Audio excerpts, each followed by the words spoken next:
Welcome to the Stop Over Drinking and Start Living podcast, where high-achieving, goal-oriented rebel women come to learn how to live a vibrant and fulfilling life without requiring alcohol to get through it. No labels, no judgments, no saying you'll never drink again. Just real proven methods to help you stop rebelling against yourself with alcohol so you can drink less and do more. I'm your host, Angela Mascenik. Let's dig in.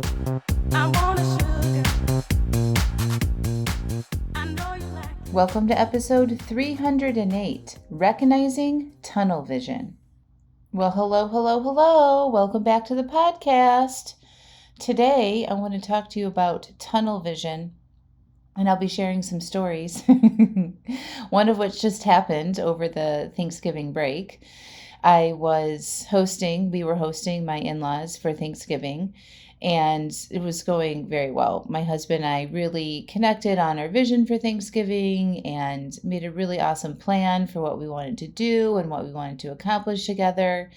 And it was just probably one of the best Thanksgivings I can remember in a long time. Normally, I'm not like a huge Thanksgiving fan, but I was really excited about cooking, and I was really looking forward to eating stuffing and gravy and mashed potatoes and turkey and cranberry sauce, like that whole combination. You know what I'm saying? All of it together, yum. And so we invited the in-laws and Pete's nephew, who was at NC State, to come up and spend a couple nights with us and have Thanksgiving. And in that process, we cooked. I did a lot of cooking the day before they got here. And we had a really fun family cooking project. We made this quad pie. So it was a big pie crust on a jelly roll pan or a cookie sheet. And then this is a Food Network recipe. You can just look it up if you're interested in it. But basically, one corner was pumpkin, one corner was apple, and one corner was pecan, and one corner was cherry. And so we had to make 4 different recipes and then time it all to be put in on top of the main crust in this certain order. And it was just really fun project for all of us to be in the kitchen together, sharing one set of measuring cups and spoons and one bag of sugar. And it was just... And we all had to come back to the recipe on the iPad and read it. It was just so fun. I don't know. It was just a really cool activity. We did it after dinner on Wednesday night before Thanksgiving. And then, because we never had done any of that before. And we all had been cooking. His parents love to cook. You know, I'm a big baker. Pete's been dabbling in baking. So we were all just kind of very curious about how this was going to work out. And it just magically all worked out perfectly. And it was so good. That was really fun. And then I roped everybody into running the Goblin Gorge, which is a 5-mile race in downtown Carborough on Thanksgiving morning. And that was really fun. And we connected on that and just had a great time in cooking and stuff after we came home, watching the dog show and the parade.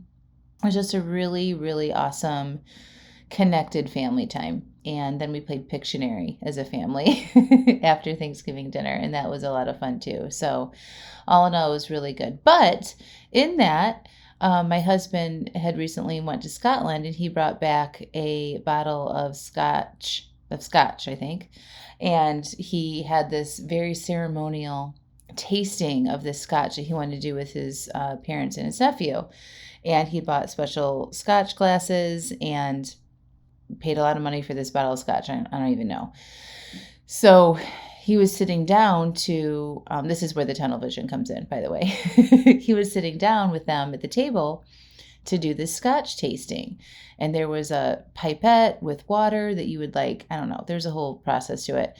Anyway, so they all are sitting around the table, and I'm just kind of cleaning up a little bit. I wasn't planning on sitting down with them because it's alcohol and I don't drink alcohol. But when they started the process of this ritual with the alcohol, and they were smelling it and discussing peat and the tastes and how Scotch is made and the different regions, and it was, kind of a interesting discussion that they were having. And I got into tunnel vision. And so I walked it over to the table, and I'm like, oh, let me just smell it. Because it was just all very tantalizing. And I smelled it. I was like, ooh, wow. And then I just kind of stood there. And I was like, oh, I could have a taste. This is what I was thinking in my head. I didn't say any of this out loud. I was like, oh, I could have a taste. And then like I was like, I almost think it was like I was porning out over it a little bit. I've talked about porning out over food. You guys, a lot of you who still drink, still porn out over alcohol. But I recognize that now after I'm out of this tunnel vision episode. But I was asking my mother-in-law, like, ooh, what was it like? She was coughing a little bit because it was really strong and it was kind of burning. And so I was like asking her very specific questions about it and, just like getting into it with them and recognizing in my head that I was like, ooh, I could have a taste and it would be fine. And like these little thoughts are just like little whispers. They're like, oh, okay, would this count against my 6.5 years of alcohol free? And I'm like, oh, I've tasted alcohol on vacations before. I've sipped a drink, just a taste, tropical beverage from Pete's drink, like when we're on vacations or whatever. I'm like, so I don't think that would count. Like I was in my head about it, right? And I was contemplating having some of this scotch. And then like all of a sudden, I just like kind of like, I was like came out of it and I was like just stepped away and I was like, no, I'm not doing that. And I recognized what was happening. This was all in a matter of like maybe a minute or two. And, I kind of just stood back and just recognized that was happening. Then I decided to sit down at the table with them and just sit and relax. And, it was just a very, very interesting moment because that does not happen to me very often.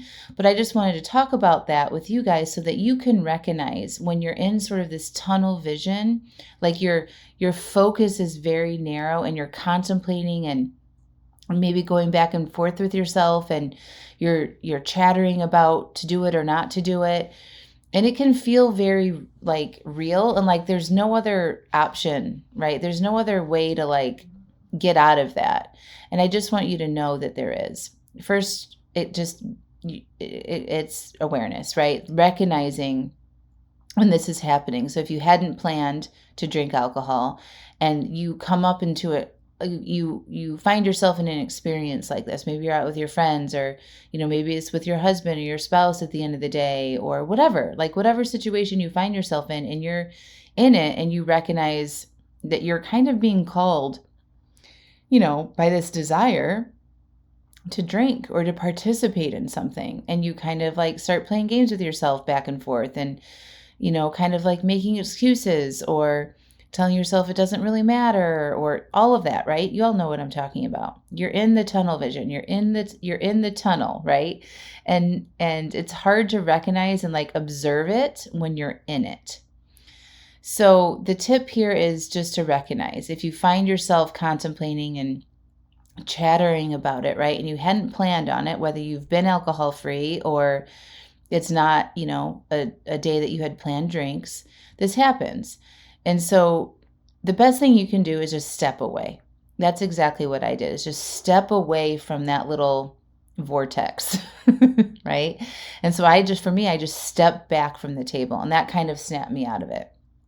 And I don't usually worry about this too much because I really know that I'm able to think through this and like not make decisions in the moment. I have a very strong boundary with myself that I don't make same day decisions about alcohol. And if this was something that I actually did want to do, like I would have planned for it and actually been a part of it from the very beginning because, I knew that this was happening, many days ago.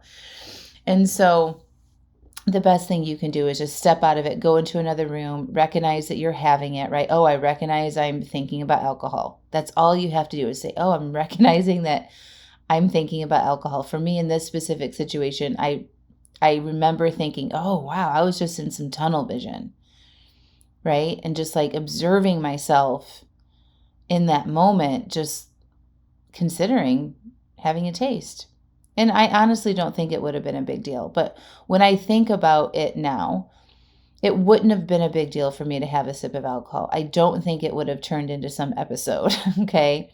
But I don't want to do that because those little decisions that you make when you're in tunnel vision or you're in the throes of an urge lead to more decisions like that. And that is something that I believe. I don't want to be unmindful about alcohol at all. I used to be somebody who overdrank a lot and did a lot of work to undo that desire for that alcohol. And one of my very strong boundaries is that I don't make same day decisions. And even though that can feel uncomfortable, even though I felt like I was missing out a little bit, I wasn't connecting with them on that particular thing in that particular moment, it's okay. Like I can deal with that. We connected so many other times throughout the weekend, and the whole weekend was just absolutely amazing. So I didn't need to connect with them over Scotch. So again, recognizing that you're having chatter for it, stepping away and noticing what was going on with your brain, right? And letting yourself just acknowledge that you wanted it, and it's okay. It's really okay that you want to have it. It was absolutely not a problem for me at all that happened. And sometimes it happens and sometimes it doesn't. This rarely happens to me. The last time it happened, it was many years ago. I think it was when I was flying to Italy, probably 3 years ago on a retreat, and was thinking about having a glass of wine because I was going to Italy, and I was on an Italian Airlines, and I got into this tunnel vision and really considered it, and then got out of it. It's been several years since this has happened to me. So, we can't know when it's going to happen. We can't plan for it to happen, but we can recognize when it is happening and step out of it. Okay? So step out of it, change your scene, go to the bathroom, step away from the table, leave the room, right? Change your circumstances a little bit so that you can kind of snap out of it. And then just recognize it for what it is. You're having some urges, you were having some chatter about alcohol, you were telling yourself a story that was kind of like walking on the edge, because if you would have believed that story, if you keep believing that story, you're going to do something that you don't really want to do. And if it wasn't planned, that means it's not what you wanted to do. Okay? If it wasn't planned, that means it's not what you wanted to do. Your brain just kind of took over. Your primitive desire took over in that moment and started telling you a story. And those stories can end. And they are temporary. And when you're able to recognize it and zoom out and step away and remember that you're the one that's in control here and can stop and pause and reflect. This is the beauty of having a human brain. This is where your power is. And so when I went back to the table and just sat there, it was really interesting because I sat there and then they did this first little tiny sip tasting, and then they went back and added water to it or something, I'm not sure. And then they were kind of passing around the pipette to add the water. I'm not exactly remember the details, but my father-in-law's offered me the whiskey. And I just was like, wow. And I was like, no, I haven't drank in 6.5 years, but I don't know if that's just his, he can't not offer it because he's so polite. Right? If you're sitting at the table with everybody else doing this thing, is it politeness to offer it to somebody? But I felt absolutely fine saying that because I just, it wasn't like I was being a snot or anything. It was just kind of like, oh yeah, I don't drink. Like, remember, I haven't drank in 6.5 years, And then we actually ended up talking about, my mother-in-law brought up this article that she read in the New York Times about alcohol and its effects and how bad it is. And, while they're drinking it, it opened up this kind of deeper conversation about how bad it is. And, we're talking about people that overly use it, right? And that was interesting too. So the whole thing was just interesting. I experienced tunnel vision. I was able to back myself out of it. It does happen even when you've been somebody like me who coaches people on this every day and hasn't drank in 6.5 years. It can happen. If this happens to you, don't freak out about it. Nothing has gone wrong. Okay? Anybody probably in that situation and was intimately involved with that group of people in that moment would have probably wanted to do what they were doing because it looked cool. It was tantalizing. It was a ritual. It looked special. And that's normal that we want to be a part of the group. We don't want to be the person that's left out. That is just human connection and human behavior. And it's okay that you might feel a little bit of left outness or not includedness in that moment. That's okay. It really is. If you can accept that, that you're not included in that and you're not choosing to be included. It's not like they said you can't do it. You've chosen not to do that for a reason. And sometimes that reason can be hard to access when you're experiencing tunnel vision at the same time. Just remember to step away, break the spell, get out of the tunnel vision. Remember, we don't make same-day decisions. This too shall pass. It's okay to feel left out sometimes, but look at the bigger picture.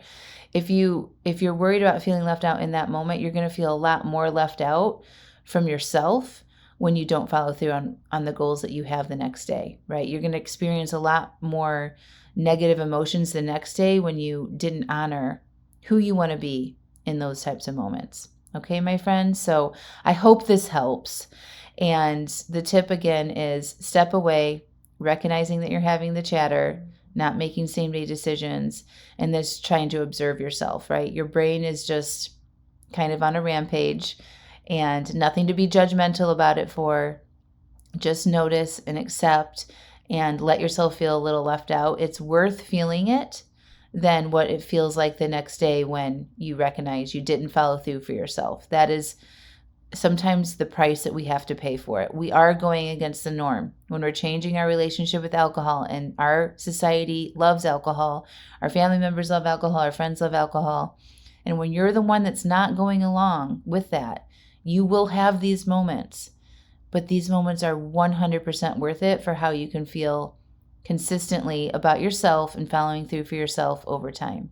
So I hope you have a beautiful rest of your week, and I hope this helps you. And remember, until December 15th, you can join Stop Over Drinking and Start Living, my newly enhanced 6-month small group coaching program.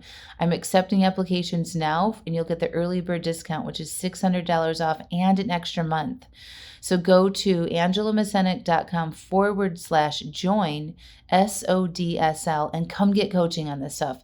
Come get the videos and the resources and the workbooks so that you can recognize this stuff better and get these tools that I still use to this day that helped change my relationship with alcohol. All of those materials are inside this program and you don't want to miss out. So get your applications in at angelamascenik.com/join SODSL. And happy new month. We've got 1 month left in the year, my friends, and a lot can happen between now and the end of the year. Make this a good investment and a good decision for yourself, and let's get going. Talk to y'all soon. Bye.